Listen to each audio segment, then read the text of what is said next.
अमीन भाई कुछ भी डायलॉग मारते यार तुम भी. हाँ हाँ हाँ हाँ. पब्लिक इतकी मागे दिसली त्यांनी एवढं खर्च केलाय. हो दादा, ताईंशी संवाद साधण्यापूर्वी हो दादा, व्हिडिओ लावा पहिला. कॅमेरा आणि स्क्रीनची ऍडजस्टमेंट आपण या ठिकाणी करून घेऊया.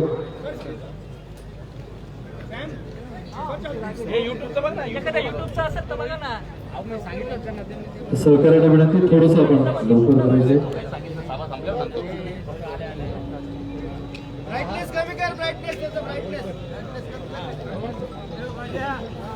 गाणं नाही तो युट्यूबला किती वेळ लागेल.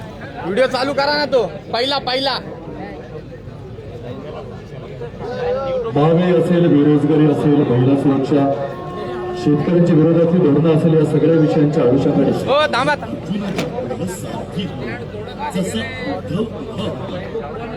तसा महामारीच्या काळात या महाराष्ट्राच्या मागे अचल उभा होतास.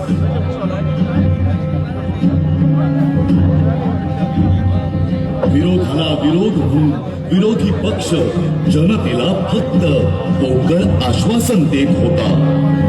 तेव्हा मात्र उद्धवा तू शिवभोजन देऊन गरीब जनतेला मायेने 2 घास मिळवत होता.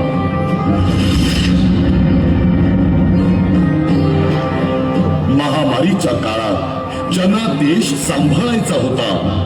ते थाळ्या वाजवत राहिले. रविवार को शाम को 5 बजे 5 मिनट तक ताली बजा करके, थाली बजा करके, घंटी बजा करके हम उनके प्रति अपनी कृतज्ञता व्यक्त करें. गंगा माईची शववाहिनी झाली. पण तुम्ही मात्र आमच्या इंद्रायणी, गोदावरी आणि चंद्रभागेची संस्कृती जपली. 24 तास यंत्रणा राबवून जनतेच्या सेवेसाठी कंबर कसली.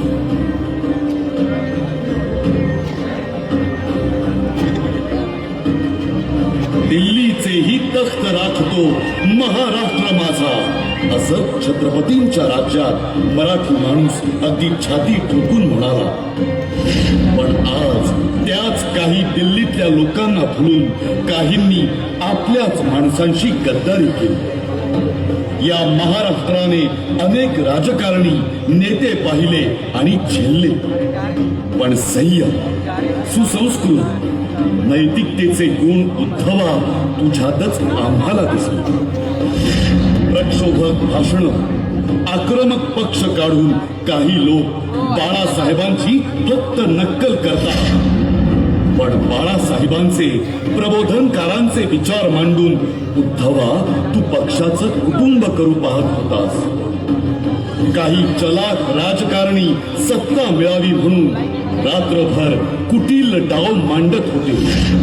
पण उद्धवा तू महाराष्ट्रासाठी कोरोनाशी अहोरात्र झगडत होता.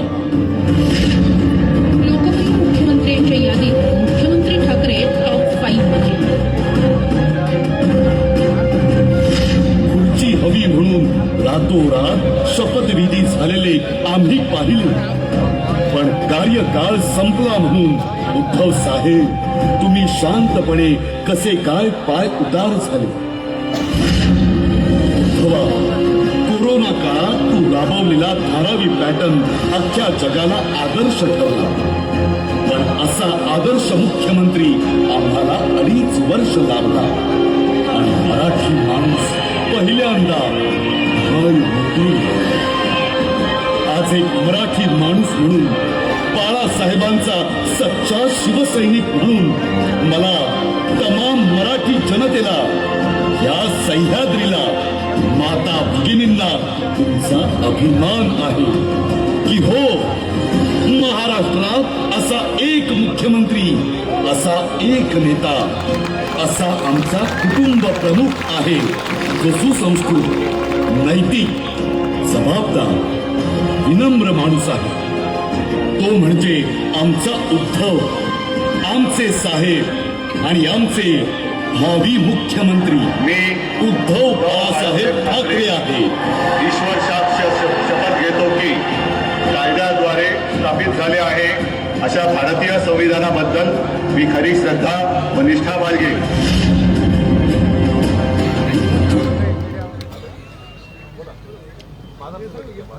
सन्मान आणि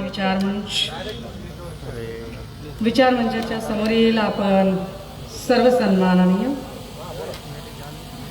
परिवर्तनाच्या लढ्यात ज्या ज्या महामानवांनी योगदान दिलं त्या सर्व महामानवांना विनम्र अभिवादन करत या मंचावर उपस्थित आजच्या या प्रबोधन महासभेसाठी आवर्जून असलेले दिंडोरी लोकसभा मतदारसंघाचे संपर्क प्रमुख, जिल्हा प्रमुख श्री धात्रकजी, तद्वतच सर्व विधानसभा संपर्क प्रमुख, विधानसभा समन्वयक, तालुका प्रमुख, महिला आघाडी, युवा सेना, माथाडी कामगार सेना, सर्व डिजिटल तथा प्रिंट माध्यमांचे मान्यवर प्रतिनिधी आणि आपण सर्व भावांनो आणि बहिणींनो, थोडासा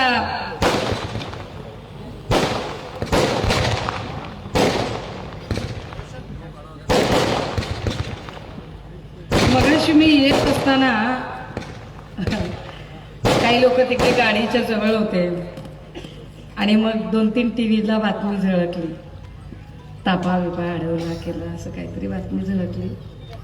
मला मनात असं वाटलं की अरे म्हणजे सुहास कांदेंनी किमान असं काही करायचं असेल तर एवढे आता 50 खोके जवळ आहेत तर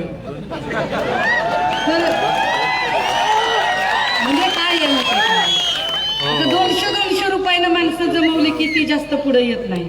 अजून एक 100 रुपये जास्त द्यायला पाहिजे आपलं एवढंच म्हणणं आहे, बाकी काय. सुहासराव इथून पुढे जरा लक्षात ठेवा की जरा 100 रुपये जास्त देत चला म्हणजे माणसं नीट पुढे येतील.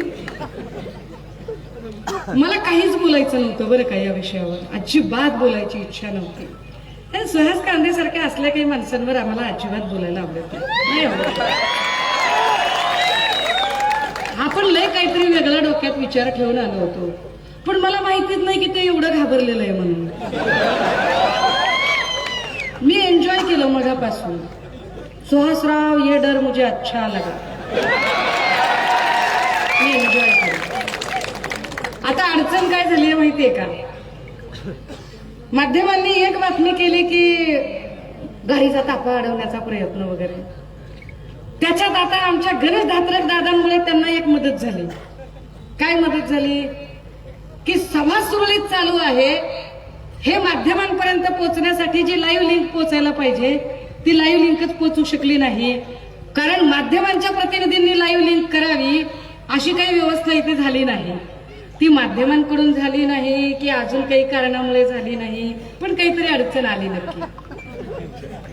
हा म्हणजे मजेशीर गोष्ट आहे बरं का, फार मजेशीर गोष्ट आहे. पण तरीही असो. मग मला सकाळपासून वेगवेगळ्या गोष्टी कळायला लागल्या.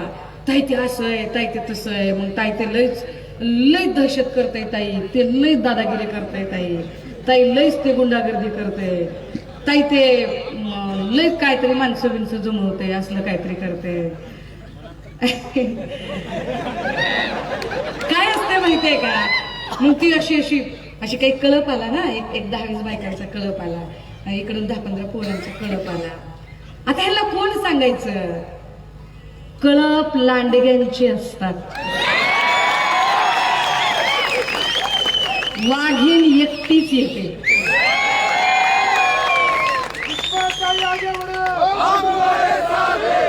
सुहासराव, माझी अजिबात इच्छा नव्हती तुमच्यावर बोलण्याची, माईच्यान इच्छा नव्हती, पण तुम्ही हाताने संक्रांत ओढवून घेतली त्याला. आता या मैदानावर जे काही होईल त्याला पोलीस प्रशासन जबाबदार असेल. कारण उभ्या महाराष्ट्रामध्ये सभेची परवानगी घेताना कधीही कुठल्याच तहसीलदाराने सभेच्या परवानगीमध्ये हस्तक्षेप केलेला नाही. काय नाव आहे तहसीलदाराचं? मोरे. काय मोरे? सिद्धार्थ मोरे. तहसीलदार सिद्धार्थ मोरे साहेब राजकीय सभेच्या परवानगीला जेव्हा पोलीस खाते परवानगी देते, नगर परिषद ही परवानगी देते, तेव्हा तहसीलदार कुठल्या कारणाने परवानगी अडवते हे मला आता अधिवेशनात प्रश्न विचारून तुम्हाला विचारावे लागेल की तुम्ही असं का करता? तुम्ही सरकारचा पगार घेता का सुहास कांदेचा पगार घेता हे मला एकदा विचारा.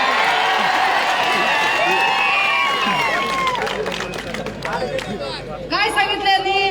मग मला अजून कुणीतरी म्हणलं बरं का, म्हणजे ते गोमूत्रानं काहीतरी धुवायचंय रस्ता बिस्ता. ह्याला कमाल आहे कडे, गोमूत्रानं रस्ता धुवायचा म्हणल्यावर. आता हे जर गोमूत्रानं रस्ता धुवायचा आहे म्हणजे विटाळ झाला, बरोबर आहे काय? गोमूत्रानं रस्ता धुवायचा आहे म्हणजे विटाळ झाला. बरं, बाया कोण आणल्या? कुणाच्या बाया आणल्या? अरे कुणाच्या बाया आणल्या? सुहासराव, मला व्यक्तिगत जायला भाग पाडू नका, भाग पाडू नका मला. आता असलं टकुरं सरकलेलं आहे, लय सरकलंय आपण. मी लय सभ्य लेकरू आहे, सज्जन लेकरू आहे, पण मगापासून इतक्या काही गोष्टी मला म्हणजे अशा काही काही घडल्यात ना, हे अजिबात नाही. विटाळ विटाळ बाळगता, स्पृश्य अस्पृश्य करता,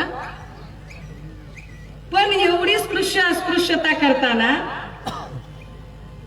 आय मनमाड मधल्या लोक हो, सगळ्या जातीचे, मराठा, साळी, माळी, कोळी, तेली, तांबोळी, आतार, बागवाड, सुतार, लोहार, कुंभार, सगळ्या जातीचे. मग ते आमचे बौद्ध भाऊ असतील किंवा मातंग भाऊ असतील किंवा चर्मकार भाऊ असतील, आमच्या सगळ्या जाती धर्माचे. सुहास कांदेला आणि त्यांच्या समर्थकाला कुणाचा विटाळ होतोय? कुठल्या जातीचा विटाळ होतोय? आणि ज्या जातीचा विटाळ होत असेल त्या जातीची मतं तुला पाहिजेत का? विटाळ होतो, दम असेल तर खरंच तू रस्ता धू. आणि ज्याला कुणाला जातीची अस्मिता चाड आहे, ज्याला कुणाला स्पृश्य आणि अस्पृश्य चळवळीबद्दल थोडी फार जाण आहे, मग त्याने भान ठेवावं की ज्याला अशा पद्धतीने विटाळाची भाषा करता येते, जो माणूस विकासाची भाषा करत नाही, जो माणूस विटाळाची भाषा करतो, त्या माणसाच्या मागे जाऊन स्वतःचा स्वाभिमान गहाण टाकायचा आहे का? तुम्ही ठरवायचं. मला बोलायचंच नव्हतं त्या विषयावर, अजिबात बोलायचं नव्हतं, एका चकार शब्दानं बोलायचं नव्हतं. मी काहीतरी वेगळं ठरवलं होतं बोलायचं. घेणं ना देणं नव्हतंच आपला. उगा मुझे गिनो ए दादा लाव रे एक व्हिडिओ, लाव रे एक व्हिडिओ जरा. कशासाठी परेशान करतात बरी माणसं? अरे दादा लाव की व्हिडिओ. दादा मी परेशान बरं का. काय झालं लेकिन काय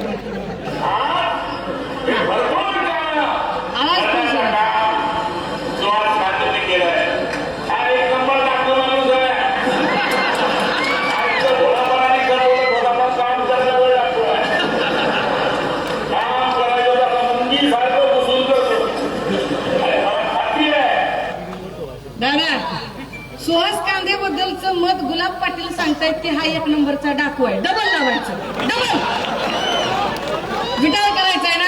चल मी दाखवते काय असतं.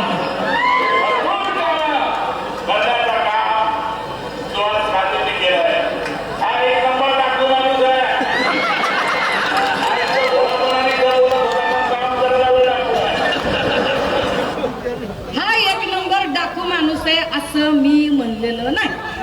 कृपया पोलिसांनी नोंद घ्यावी की मी डाकू म्हणलेलं नाही. कोण डाकू म्हणले? गुलाब पाटलांनी म्हणले. गुलाब पाटील कुणाच्या पक्षाचे? त्यांच्या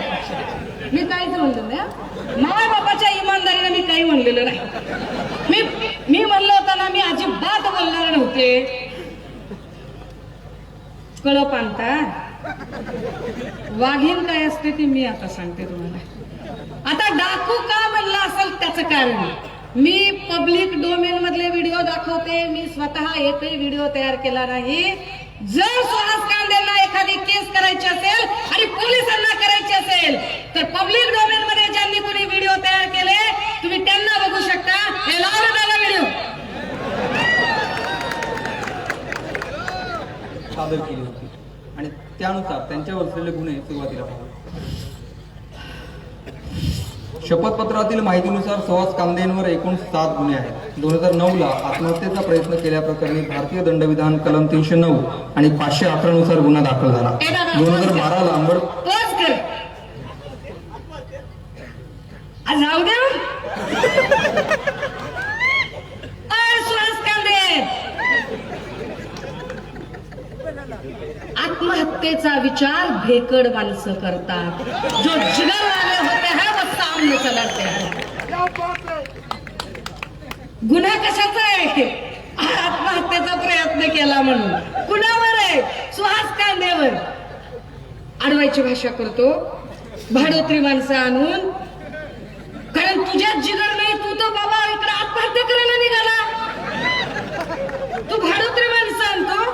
चला दादा पुढचा गुन्हा. पोलीस स्टेशनमध्ये बॉम्बे पोलीस कायदा कलम 142 नुसार कारवाई करण्यात आली. 2014च्या निवडणुकीपूर्वी तडीपारीची कारवाई झाली. 2016 ला भारतीय दंडविधान कलम 420 पिट्टा पाडणे ह्याला म्हणतात माझ्या भाषेत. पिट्टा पाडणे. काय काय कारवाई आहे? कलम कुठली आहेत ती बघा नीट. मी केलेला नाही व्हिडिओ. महाराष्ट्र टाइम्स अत्यंत रेप्युटेड पेपर आहे. मी फक्त दाखवते. पब्लिक डोमेन मधला व्हिडिओ आहे. कलम सांगितलेली आहे. काय कलम आहे? भारतीय दंडविधान कलम 420. कलम 420 म्हणजे फ्रॉड करणे, फसवणूक करणे. सुहास कांदेवर फ्रॉडचा गुन्हा आहे. 420 चा गुन्हा आहे. कलम 467. कलम 467 म्हणजे एखाद्याच्या मृत्यू पत्रामध्ये छेडछाड करणे आणि कागदपत्र बदलणे. काय आहे कलम? कलम 468 म्हणजे काय? कागदपत्रांची अफरातफर करणे. सुहास कांदेच्या समर्थकांनो खबऱ्या हो, मोबाईल चालू ठेवा रे. चालू ठेवायचे मोबाईल. आम्ही सज्जन लेकरं. पहिला वार आम्ही अजिबात करत नाही, पण जर कुणी केला तर त्याला चक्रवाढ व्याजासकट परत सुद्धा करतो. तुमचा नादच खुला करेल. 468 कागदपत्रांची अफरातफर असते. 471 काय असतं? काय असतं 471? ऑनलाईनच्या नोंदी असतात की नाही, डिजिटल नोंदी. आपण म्हणतो की ऑनलाईनच्या नोंदी बदलता येत नाहीत. ऑनलाईनच्या नोंदी जे लोक बदलू शकतात, ऑनलाईनची नोंद बदलण्याचा जर गुन्हा दिसला तर तो 471 मध्ये मोडतो. पोलीस हो, कलम चुकलं तर सांगा माया हो. तुम्ही बहिणीच आहेत माझ्या, तुम्ही वर्दीत असलं म्हणून काय झालं माया हो. तुम्ही तुमची ड्युटी करायला यायचं. तुमच्याबद्दल मला काय तील मात्र रागला अजिबात नाही. तुम्ही तुमची ड्युटी करताय, पण एक आहे का नाही, 4 महिन्यात त्यानं ताल करेल. 4 महिन्यानंतर माझीच बारी आहे. काय करायचं? चला बरं पुढे. कलम 406 विश्वासघात करणे. सुहास कांदेवर काय गुन्हा? विश्वासघात करणे, कागदांची अफरातफर करणे, फसवणूक करणे, ऑनलाईन मध्ये छेडछाड करणे, हे गुन्हे सुहास कांदेवरती नोंदवले गेलेले. चला पुढे प्ले कर दादा. 471, 406, 120 ब आणि कलम 34 नुसार फसवणुकीचा गुन्हा दाखल झाला. 2017 ला खंडणी उकळणे प्रकरणी भारतीय दंडविधान कलम 386, कलम 506 आणि कलम 34 नुसार गंगापूर पोलीस स्टेशनला गुन्हा दाखल झाला. गुन्हा काय माहितलं का? खंडणी उकळणे. काय केलीस दादा? अपक्ष लोक हो, तुमच्या बोटाला शाई लावायची थुका लावायचा. बघा आता काय करायचं. अरे काय काय माणूस आहे बघा. ती कसली गुन्हे आहेत त्याच्यावर बघा तरी जरा. बघा गुन्हे कसले आहेत ते. आणि ह्या माणसाच्या साठी गोमूत्र घेऊन थांबणाऱ्या लोकांच्या मेंदूचं काय करायचं आता आपण. काय काय कलम 386 म्हणजे काय. कलम 386 म्हणजे जिवे मारण्याची धमकी देऊन वसुली करणे. सुहास कांदेवरचा गुन्हा दाखल FIR क्लिअर कट. मी बोलले का नाही. कोण बोलतंय. पब्लिक डोमेन मध्ये लिहिलेलं आहे का आहे. इतकं कुणी खोटं सांगणार नाही है की नाही. पब्लिक डोमेन मध्ये कुणाला पाहिजे असले तर युट्यूबची व्हिडिओची लिंक देते मी. हरकत नाही. 386 म्हणजे जिवे मारण्याची धमकी देऊन खंडणी वसूल करणे. मग 506 काय असतं. 506 जिवे मारण्याची धमकी देणे, थेट देणे, हातपाय तोडण्याची भाषा करणे, इजा करणे. चल दादा पुढे. 2018ला भारतीय दंडविधान कलम 452 आणि 506 नुसार गुन्हा दाखल झाला. 2019ला भारतीय 452 नुसार एक गुन्हा दाखल केलेला आहे. 452 नुसार गुन्हा दाखल करणे म्हणजे काय माहिती असतं का. 452 नुसार गुन्हा दाखल होणे म्हणजे स्त्रियांची छेडछाड करणे. वा वा. गाडी समोर आलेल्या बाया बापड्या हो, मला तुमच्याबद्दल सहानुभूती आहे. पण जो बायकांचा सन्मान करू शकत नाही अशा माणसांच्यासाठी तुम्ही तुमच्याच बहीण लेकीची गाडी अडवायला निघालात. कशा पाय माय. फक्त 200 रुपयासाठी नको ना माय असं करायचं. फक्त 200 रुपयासाठी नाही करावं. दादा जरा जास्त देतात का म्हणजे मला माहित नाही बरं का. हा 200 देतात का 250 देतात बघा काय ते. मग पुढे अजून एक आलं 452 स्त्री मनाला लज्जा उत्पन्न करणे. 467 म्हणजे काय असतं माहितीये का माय. बॉन्ड पेपर ऍफिडेव्हिट असतात ना. ऍफिडेव्हिट दिलेली असतात. त्या ऍफिडेव्हिट मध्ये पुन्हा खडाखोड करणे. मृत्यू पत्रच बनावट करणे. आता ते कुणाचं केलं एवढं बघायला मला वेळ झाला नाही. नाहीतर तेही सांगितलं असतं की मृत्यूपत्र कुणाचं बनावट केलेलं आहे. मृत्यूपत्र बनावट करण्याचा गुन्हा वाघावर आहे. काय बोलू नये आपण. जाऊ दे तिकडे. चला. दंडविधान कलम 420, 467, 468, 471 आणि कलम 34 नुसार सरकारवाडा पोलीस स्टेशनमध्ये गुन्हा दाखल झाला. 2019ला भारतीय दंडविधान कलम 341, 348, 387, 506(2) आणि कलम 34 नुसार गुन्हा दाखल झाला. सुहास कांदेंविरोधातल्या या प्रलंबित केसेस आहेत. पण त्या पलीकडे जाऊन त्यांची राजकीय कारकीर्द सुद्धा जोरदार चर्चेत राहिली. सुहास कांदे मूळ निफाड तालुक्यातले. 2006ला मनसे स्थापन झाल्यानंतर मनसेतूनच राजकारणाची सुरुवात केली. 2008ला राष्ट्रवादीत सादर केली होती आणि त्यानुसार त्यांच्यावर असलेले गुन्हे सुरुवातीला पाहू. आता काय काय सांगितलं ते नीट लक्षात ठेवा बरं का. की सुहास कांदेची कारकीर्द मनसेतनं सुरू झाली 2006ला. 2008ला वाघ राष्ट्रवादीमध्ये आणि मग 2012ला पुन्हा काहीतरी 2014ला ते आमच्याकडे आले. कारण आमच्याशिवाय कुणी पद करूच शकत नाही ना. निवडून येण्याची गॅरंटी आम्हीच देऊ शकतो कारण उद्धव साहेबांकडे तो विश्वास आहे. त्या विश्वासामुळे निवडून आला होता. आम्ही बघू आता 2024ला कसा निवडून येतो ते आम्ही बघू. अगर हम बना सकते हैं तो हम बिगाड़ भी सकते हैं. बड़े हाथ से कर सकते हैं.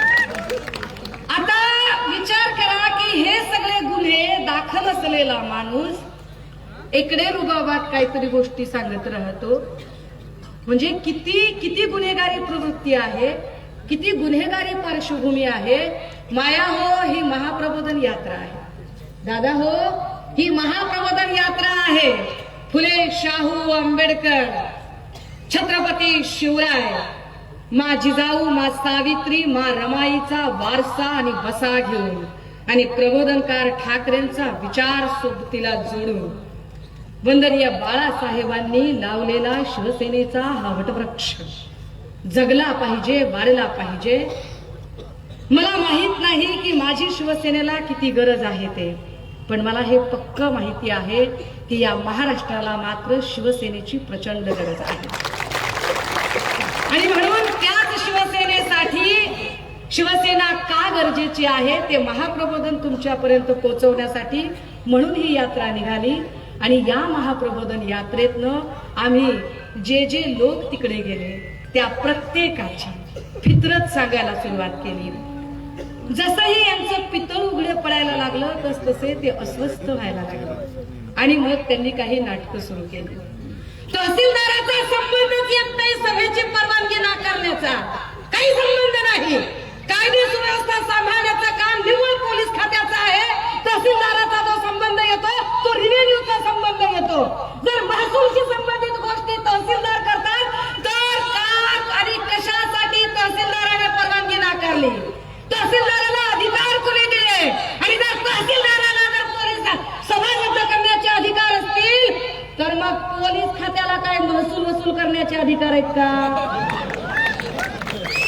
अरे जर भारतीय राज्यघटनेने zero interference and decentralisation of पॉवरचे तत्व स्वीकारलेले आहे की एकाने दुसऱ्याच्या खात्यात हस्तक्षेप करायचा नाही, तर तहसीलदार सिद्धार्थ मोरेंनी हस्तक्षेप का केला? सिद्धार्थ मोरेंनी जो काही हस्तक्षेप केला तो करताना आमदाराचा दबाव होता का? आमदाराच्या दबावाला एखाद्या प्रशासकीय कर्मचाऱ्याने बळी पडावे का? आणि प्रशासकीय कर्मचाऱ्याने बळी पडताना आमच्या सभेची जागा तुम्ही रद्द करता? अरे 70-80 सभा झाल्या महाप्रबोधनाच्या, एकाही सभेमध्ये सारी धक्काबुक्की नाही की चेंगराचेंगरी नाही की एकाही सभेमध्ये कुणाबद्दल कसलाही वाईट शब्द नाही, एकदाही कुणाबद्दल कसलाही दादा मामा काका आई माई ताई मावशी करून आम्ही भूमिका मांडत राहिलो. तरी तुम्ही आमच्या सभेची परवानगी नाकारायचं ठरवलं का? तुमचं पितळ उघडं पडेल म्हणून? चोर की दाढी में तिनका? अरे पण मैं चोर के बारे में बोलने वाली नहीं थी. तुम्ही मला बोलायला भाग पाडलाय. अब भुगतो. आता हे सगळं मी तुम्हाला सांगताना 2006 मनसे, 2008 राष्ट्रवादी, 2014ला आपल्याकडं सुहास कांदे आले. 2014ला आले बरं का, हे नीट लक्षात ठेवा. ते 2014ला आपल्याकडे आले. 17 नोव्हेंबर 2012ला वंदनीय बाळासाहेब आपल्याकडे गेले. दादा जरा पुढचं घडूया. शासकीय अधिकाऱ्यांकडे जा, निम शासकीय अधिकाऱ्यांकडे जा. राष्ट्रवादीवाल्यापेक्षा दुय्यम वागणूक मिळत होती. जर आमच्या बाळासाहेबांचं हिंदुत्व होतं, आमच्या शिवसेनेचा पाय हा हिंदुत्वाचा होता आणि आजपर्यंत बाळासाहेबांनी जी शिवसेना चालवली ती हिंदुत्वावर चालवली. बाळासाहेबांच्या एका भाषणामध्ये असं सांगितलेलं आहे, ज्यावेळेस मला राष्ट्रवादीपर्यंत ऑनलाईन करून जायला लागेल त्यावेळेस शिवसेना नावाचं दुकान मी बंद करेल. आणि त्याच राष्ट्रवादीवाल्याबरोबर आम्ही मांडीला मांडून बसायचं. That's the wrong number. Girish भाऊ करतील. उपमुख्यमंत्री झाल्यानंतर अजितदादा प्रथम आपल्याकडे आलेले आहेत. जोरदार टाळ्यांच्या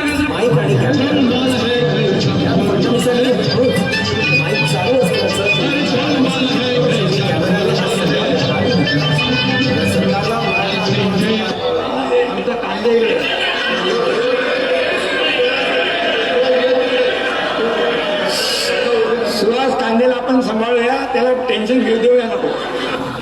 मी भुजबळला पाडलंय ऍक्च्युली, त्याच्यामुळे मी भुजबळचं फार काय मनावर घेत नाही. भुजबळ हा माझ्यासाठी फार शून्य माणूस. त्यामुळे बाकीचे ठीक आहे, आमचे आदरणीय संजीव भाऊ असेल, आदरणीय राजाभाऊ देशमुख असेल, मी त्यांचा फार आदर करतो.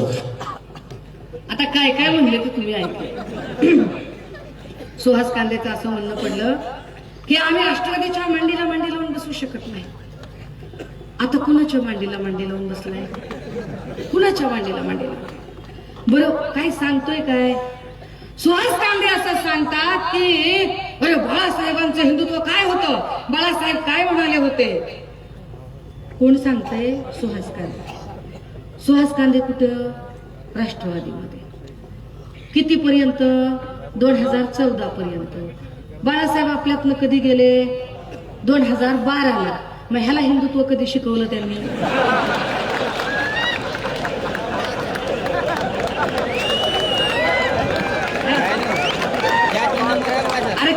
डुप्लिकेट वागावं माणसानं, किती डुप्लिकेट वागावं. मी म्हणलं का नाही, नाद करायचं नाही माझा, नाद नाही करायचं. अरे तुम्ही 2012ची गोष्ट, तुम्ही 2012 पर्यंत नव्हता ठिकाण्याला.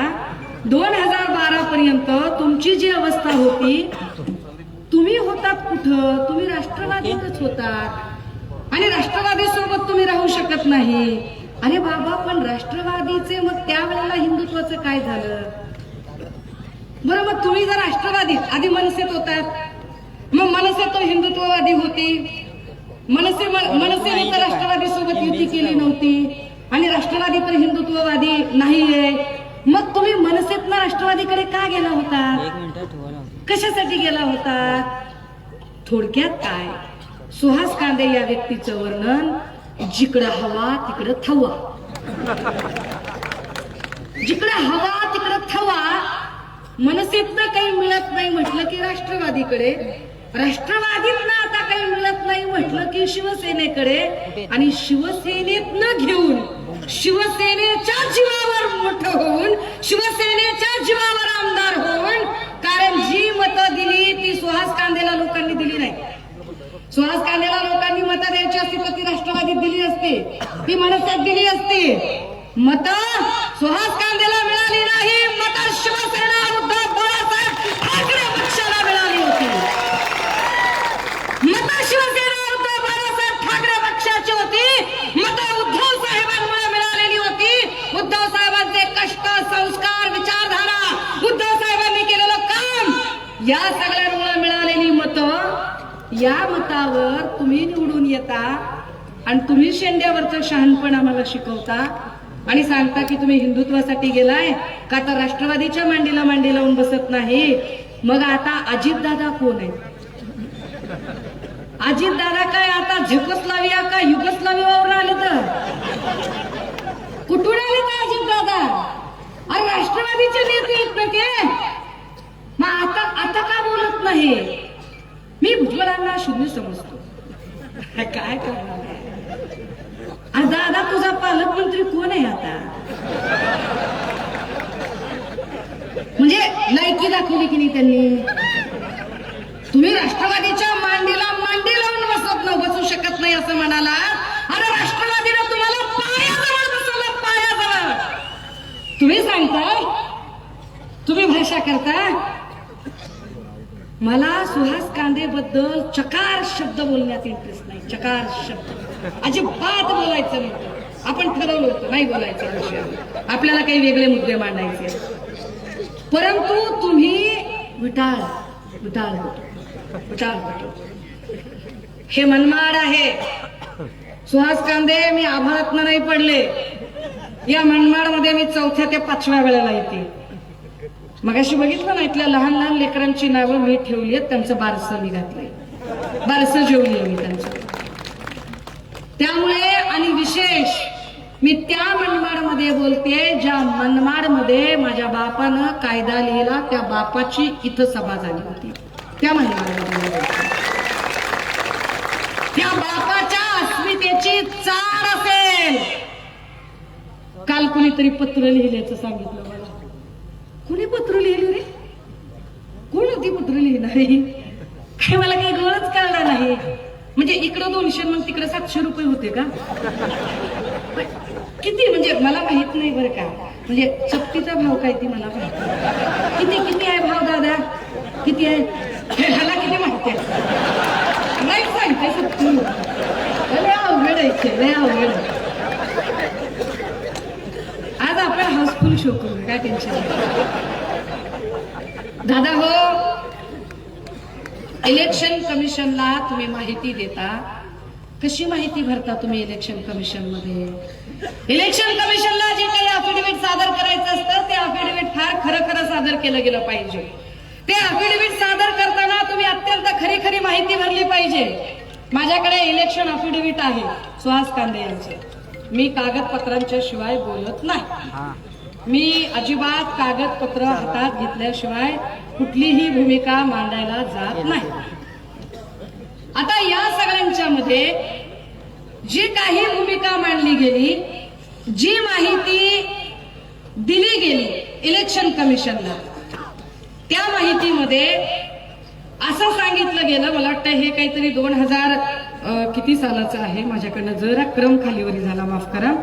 हा, त्यांनी माहिती भरली आणि माहिती भरताना सांगितलं की त्यांचं 2001-2002 सालचं जे दुसरं लग्न आहे आणि 2012 सालचं जे तिसरं लग्न आहे, एवढीच माहिती त्यांनी अफिडेव्हिट मध्ये दिली होती. 2014ला माहिती दिली.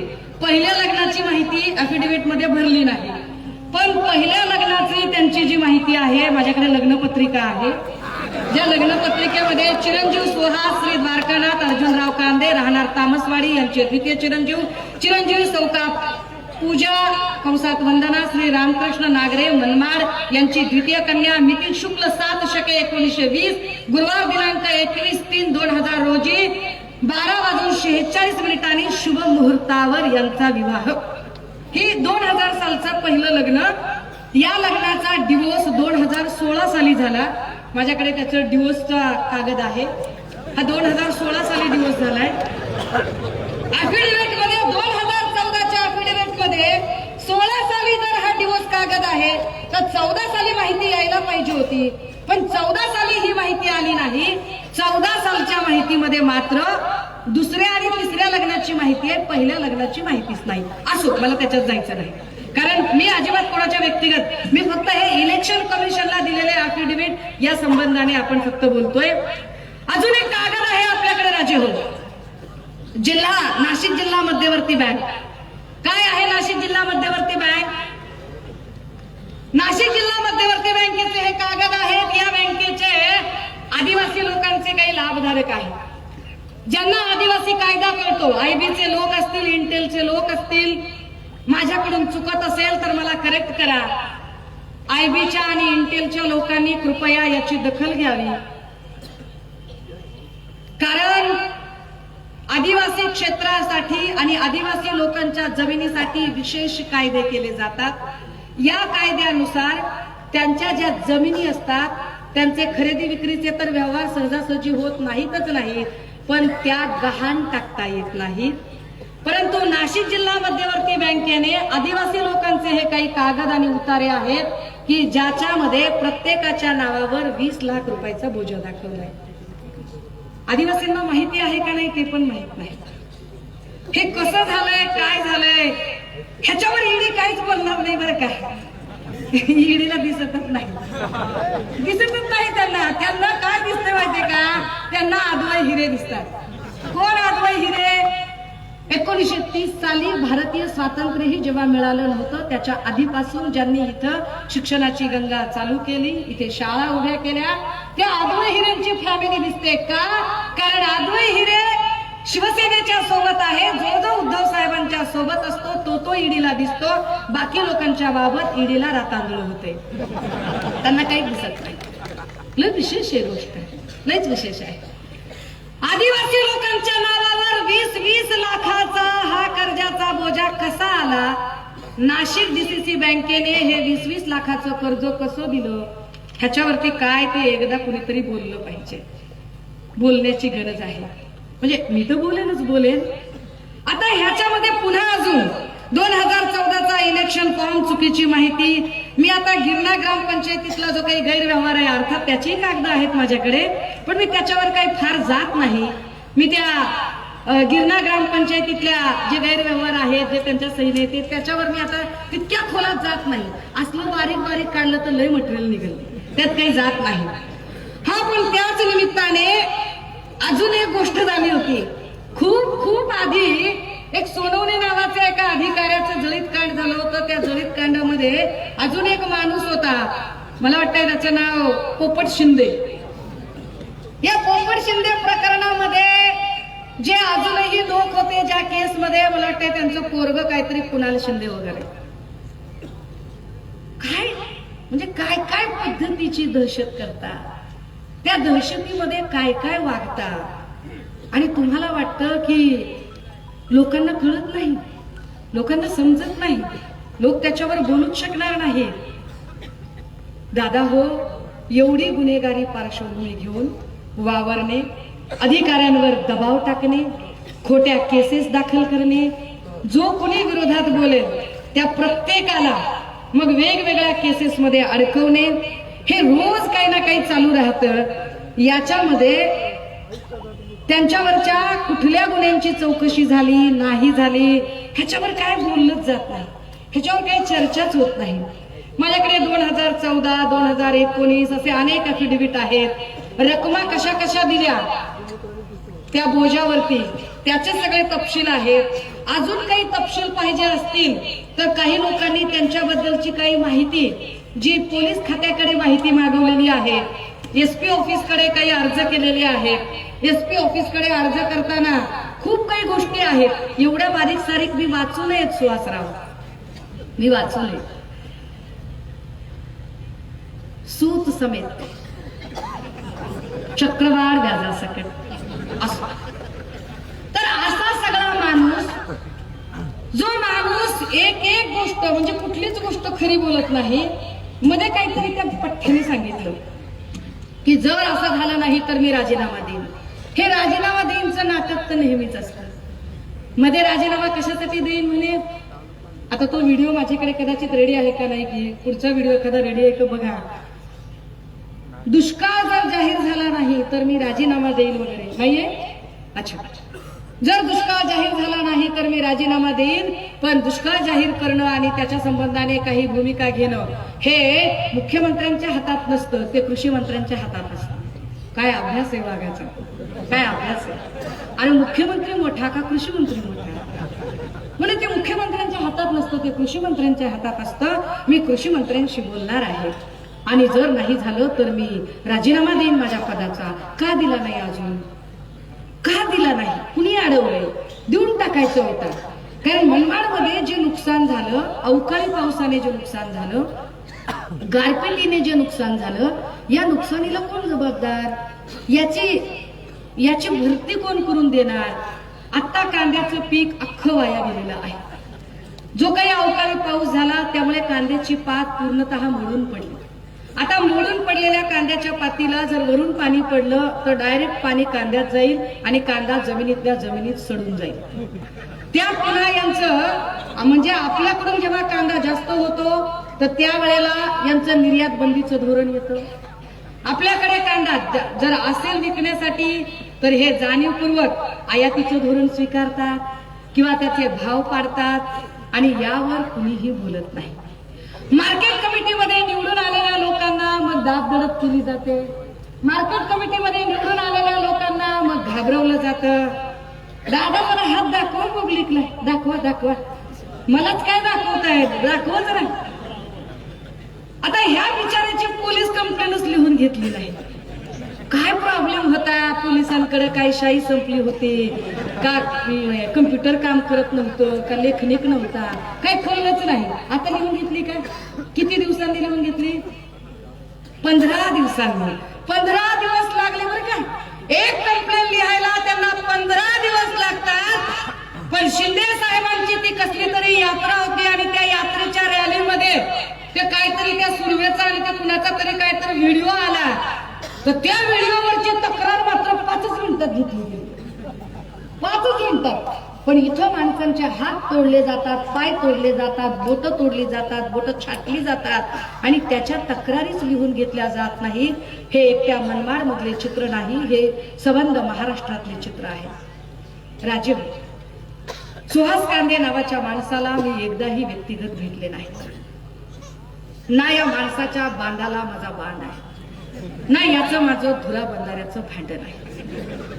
40 पैकी एकाशी सुद्धा माझी कसलीही व्यक्तिगत दुश्मनी नाही. 40 पैकी एकाचंही माझं धुरा बंधाऱ्याचं भांडण नाही. मग माझं का बरं मी यांच्या विरोधात बोलतेय किंवा का मी महाराष्ट्रावर फिरतेय, तर माझी अडचण अशी आहे की या सगळ्या लोकांनी भारतीय लोकशाहीच्या सोबत जो खेळ चालवला, भारतीय लोकशाहीची जी विटंबना करण्याचा प्रयत्न केला. भारतीय लोकशाहीमध्ये पक्षीय राजकारण अत्यंत महत्वाचे असते. पक्षीय राजकारणात चिन्ह महत्वाचे असते. प्रतीकांचं राजकारण फार मोठं असतं.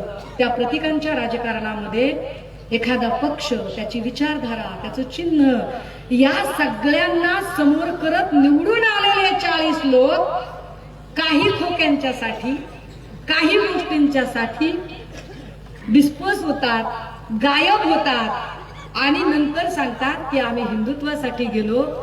राष्ट्रवादी सोबत जाणे म्हणजे हिंदुत्व धोक्यात येणे. मग आता तीच राष्ट्रवादी जर सोबत आहे तर बाहेर का पडत नाहीत? प्रश्न विचारले पाहिजेत ना लोकांना. ते का बाहेर पडत नाहीत?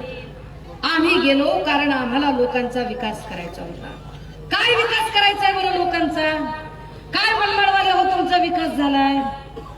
अरे 10-12 वर्षापूर्वी मी आले होते. मला वाटतं फुले शाहू आंबेडकर विचार मंचाने कार्यक्रम ठेवला होता आणि मी आले होते. आणि तेव्हा मला लोक सांगत होते ताई 40 दिवसाला पाणी येतं मनमाडमध्ये, 40 दिवसाला. हा, आता 1.5 महिन्याने येतं. आणि एक पाण्याची लाईन जी आमच्या गणेश धात्रक दादांनी आणली त्याच्यात पण काही चांगलं केलं तर मी केलं सांगायचं. दादा हो, साधा तुमचा पाण्याचा प्रश्न सुटला नाही. एकूण संबंध महाराष्ट्राचा विचार करता सगळ्यात कमी जिथे पाऊस होतो असं क्षेत्र असणारा तुमचा एरिया, या एरियामध्ये एक पाईपलाईन अन्न ज्यांना होत नाही, जी माणसं इथून रातोरात गुवाहाटीला पसार होतात, पण ती माणसं गेल्या अनेक वर्षात एक पाईपलाईन आणू शकत नाही. ती कुठल्या विकासासाठी गेली होती? काय काय दादा?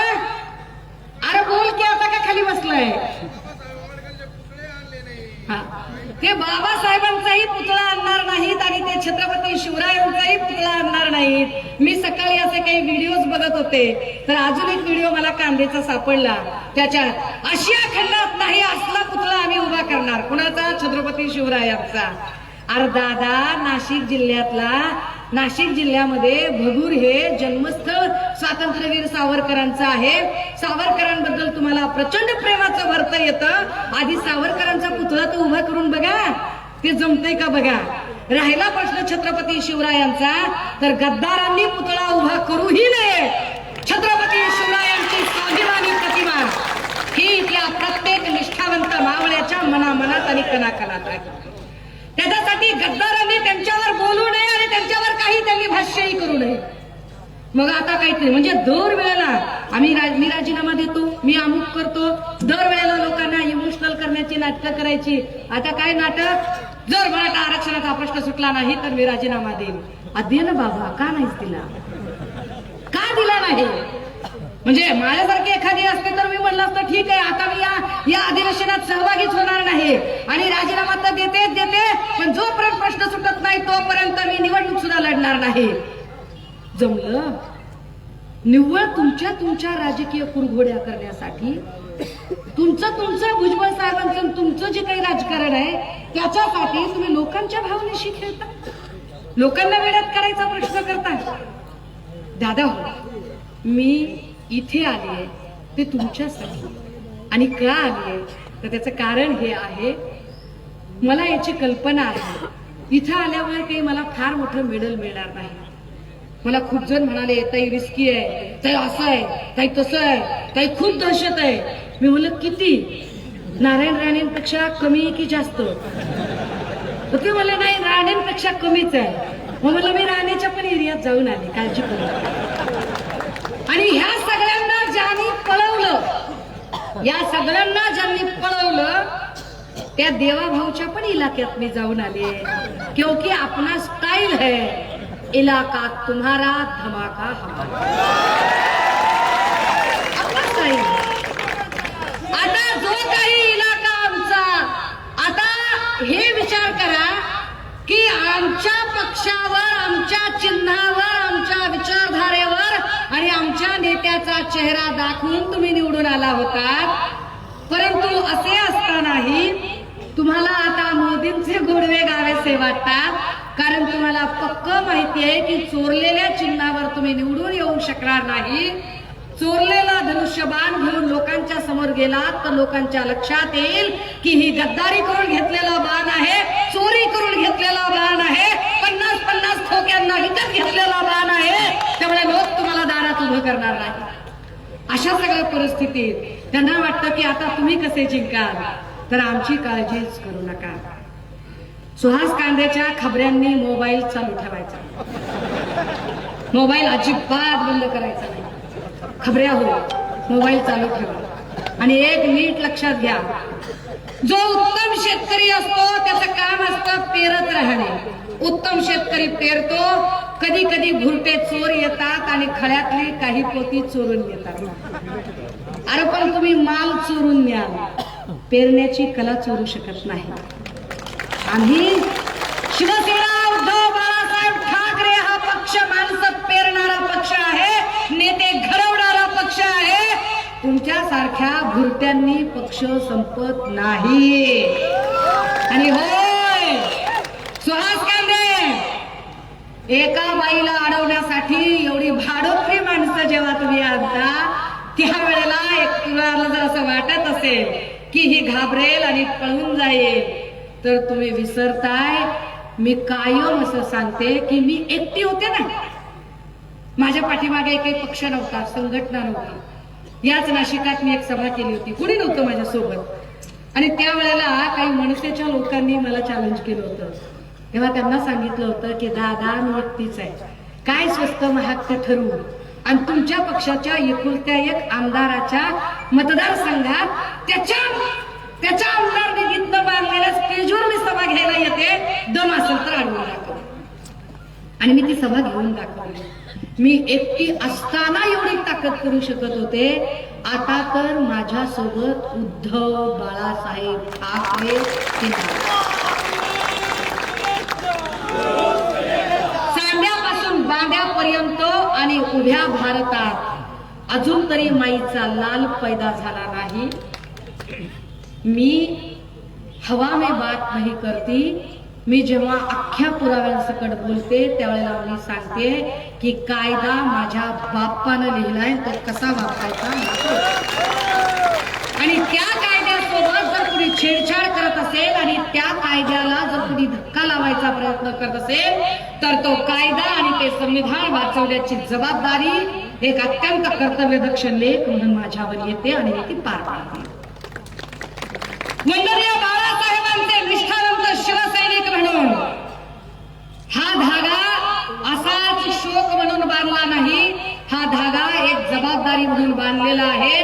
आणि ही जबाबदारी तोपर्यंत आहे जोपर्यंत ज्या लोकांनी अत्यंत कपट कारस्थान, षडयंत्र आणि राजकारण करून, कूट कारस्थान आणि विश्वासघात करून उद्धव साहेबांना त्या वर्षाच्या पायऱ्या उतरायला भाग पाडलं, त्याच वर्षावर त्याच्या 50 पट अधिक सन्मानाने पुन्हा मुख्यमंत्री म्हणून स्थापित केल्याशिवाय स्वस्थ बसणार नाही. आणि हो, सुहास कांदे, तुमच्यात आणि माझ्यात एक फरक आहे. तुमच्यात आणि माझ्यात फरक काय आहे माहितीये का कांदे? माझी सख्खी भाऊजाई कांदेचीच आहे बरं का, विजयराव कांदेंची नात. 1 नंबरची भाऊजाई विजयराव कांदेंची नात आहे. 2 नंबरची भाऊजाई केंद्रेच्या घरातली आहे. 3 नंबरची भाऊजाई फडच्या घरातली आहे. मामा सगळे दौडून बोबडू. मला एवढं बोलायला भाग पाडू नका सुहास कांदे.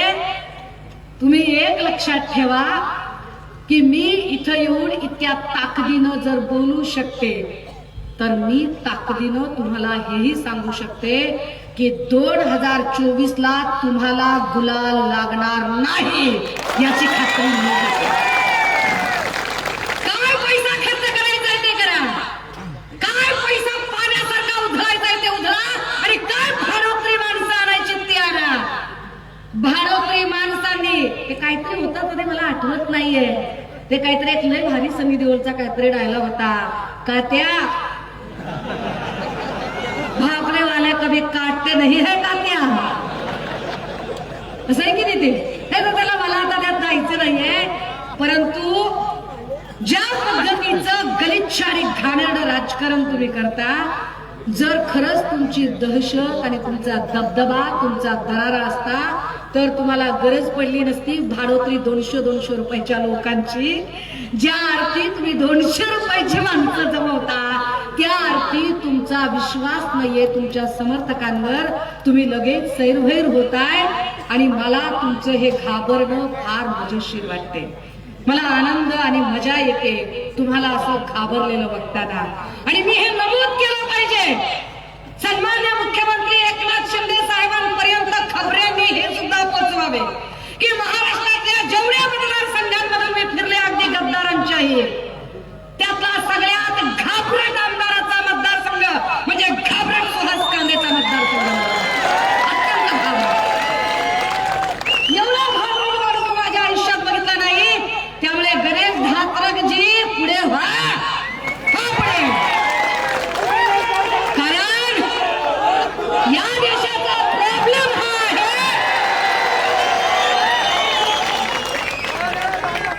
या देशाचा प्रॉब्लेम काय माहितीये का? इथे सज्जनांच्या क्रियाशीलतेपेक्षा, सज्जनांच्या दुर्जनांच्या क्रियाशीलतेपेक्षा सज्जनांची निष्क्रियता अधिक घातक आहे.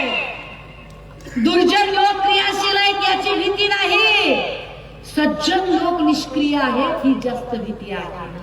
अरे दादा हो, तुम्हाला जर तुमच्या पिढ्या घडवायच्या असतील ना तर 200 रुपयाला पिढी घडत नाही ना.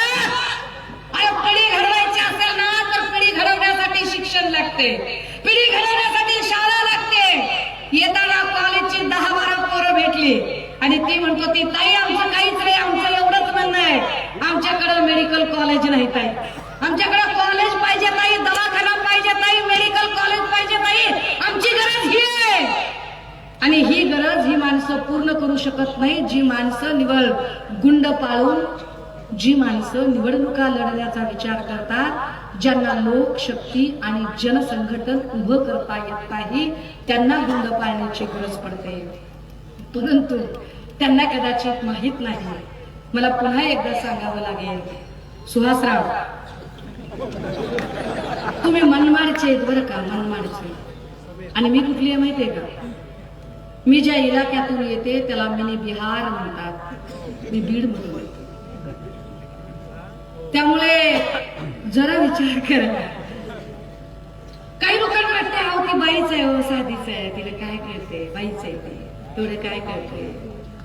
मी उत्तम घोडस्वारी करू शकते, मी उत्तम दांडपट्टा चालवू शकते, मी उत्तम तलवारबाजी करू शकते, मी उत्तम पैकी सगळ्या प्रकारच्या 4 चाकी गाड्या चालवू शकते, मी उत्तम पैकी नेमबाजी करू शकते. आणि होय, मी उत्तम नेमबाजी नुसती शिकत नाही तर कणपटीला लावण्याचं जिगर सुद्धा ठेवते. नाच करायचं.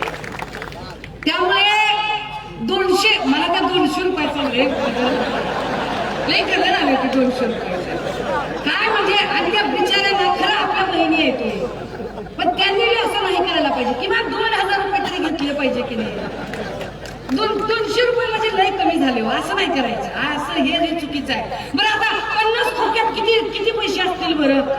हा, जरा तरी काहीतरी मायलेज द्यावं की नाही, असं नाही करायचं माणसाने. हे 200 वाल्या आवाज तिकडे जावा अशी माझी अपेक्षा आहे. साऊंड वाल्यानं तिकडे साऊंड लावलाय का नाही माहिती, तिकडे साऊंड लागला पाहिजे. 200 वाल्यांपर्यंत साऊंड गेला पाहिजे, तिकडे साऊंड गेला पाहिजे साऊंड. कारण लोकशाहीची थट्टा करणाऱ्या लोकांना असं वाटतंय की आम्ही वाटतील त्या पैशामध्ये विकत घेऊ शकतो, आम्ही तुमचा स्वाभिमान विकत घेऊ शकतो, आम्ही तुमची अस्मिता चिरडून टाकू शकतो. आणि जर असे दबलेले राहिला तर कदाचित त्यांचं म्हणणं खरं ठरेल. राजे हो, मला जे कळतं ना त्याच्यानुसार मला बाबासाहेबांचं एक कोट फार महत्वाचं वाटतं की ते सांगतात 100 वर्ष शेळी म्हणून जगण्यापेक्षा एक दिवस वाघासारखं. माझ्यासाठी छत्रपती शिवरायांचा तो विचार फार महत्वाचा आहे. जे छत्रपती शिवराय सांगताहेत की अरे दुसऱ्याचा दरबार असला तरी काय कामाचा, आपली हक्काची पण स्वाभिमानाची झोपडी आपण झोपली. सुषमा अंधारे, जर तुमच्यासारखी सुहास कांदे 10 पक्ष बदलत सत्ता आणि जिकडे हवा तिकडे थवा करत गेली असते ना तर आम्हालाही सत्ताधाऱ्यांनी पायघड्या टाकल्या असत्या. पण आम्ही स्वाभिमानी लोक संघ संघर्षाची काटेरी वाट निवडणं पसंत करतोय, कारण आम्हाला खात्री आहे की ह्या महाराष्ट्राची सत्ता मत्ता अस्मिता टिकवण्यासाठीच म्हणून शिवसेना अस्तित्वात आली. त्या शिवसेनेचं मूळ ध्येय आम्ही विसरलेलो नाही आहोत. गणेश धात्रक असतील किंवा या मंचावरच्या संपर्क प्रमुखांच्या पासूनचे हे सगळे पदाधिकारी जे इथे थांबलेले आहेत. काही पदाधिकारी कुठे आहेत म्हटल्यावर मला गणेश दादा म्हणले ताई कुछ किनारे पे भी है, सोच रहे इधर के उधर इधर के उधर. दादा हो, किनाऱ्यावरच्या लोकांना किंवा जे बाहेरून असतात ना त्यांच्यासाठी म्हणून कधीच शर्यत नसते. लोक हुरियो त्याच्यासाठी करतात, लोक चेअरअप त्याच्यासाठी करतात जो मैदानात खेळत असतो. तुम्ही मैदानात खेळत असाल तर लोक तुमच्या सोबत असतात. आम्हाला आनंद आहे की धात्रक आणि ही सगळी मंडळी मैदानात खेळायला सज्ज आहे. शिवसेना तुमच्या सोबत आहे.